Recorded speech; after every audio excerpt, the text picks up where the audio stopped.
வரலாற்றில் எல்லா காலகட்டங்களிலும் சில மனிதர்களை தேவன் அசாத்தியமாக எடுத்து பயன்படுத்தியிருக்கிறார். அப்படிப்பட்ட மனிதனின் கதைதான் இது. எளிமையான பாடல் வரிகளால் எவரும் பாடும் வண்ணம் இந்த உலகை மாற்றியமைத்த மைந்தன் இவர். யார் அவர்? யார்தான் அவர்?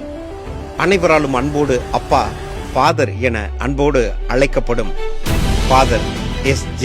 பெர்க்மான்ஸ் அவர்கள் 1974ஆம் ஆண்டு கத்தோலிக்க மதகுருவாக பணியை துவங்கிய அவர் 1980களில் ஆவியானவரின் வழிநடத்துதலின்படி பட்டி தொட்டி எங்கும் இயேசுவின் அன்பை எளியவரும் கேட்கும் வண்ணம் பாமரனும் பாடும் வண்ணம் பாடல்களை இயற்றி பிரசங்கிக்க துவங்கினார். அன்று அவர் மனதில் பற்றிய தீப்பொறி இன்னும் வேகமாக பற்றி எரிய துவங்கியது. காட்டுத்தீ போல எங்கும் பற்றி எரிய ஆரம்பித்தது.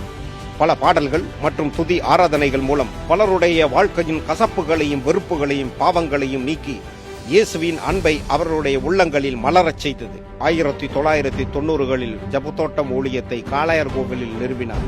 அத்தலம் இன்னும் பல்லாயிரக்கணக்கான மக்களுக்கு ஆண்டவரின் அன்பை உணரச் செய்யும் ஒரு கலங்கரை விளக்கமாக காட்சியளித்துக் கொண்டிருக்கிறது.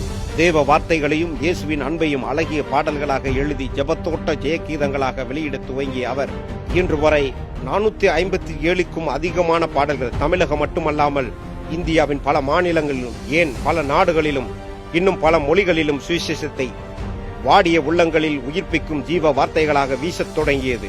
கிருபையினால் புனிதம் குறையாமல் தேவ திட்டத்தை இன்றளவும் தன்னுடைய 76வது வயதிலேயும் சற்றும் சாரம் குறையாமல் தியாகம் நிறைந்து ஒரு ஆராதனை வீரனாக நிறைவேற்றி வருகிறார். இன்று பிறந்தநாள் காணும் அவருக்காகவும் அவருடைய ஊழியத்திற்காகவும் ஜெபித்துக் கொள்ளுங்கள்.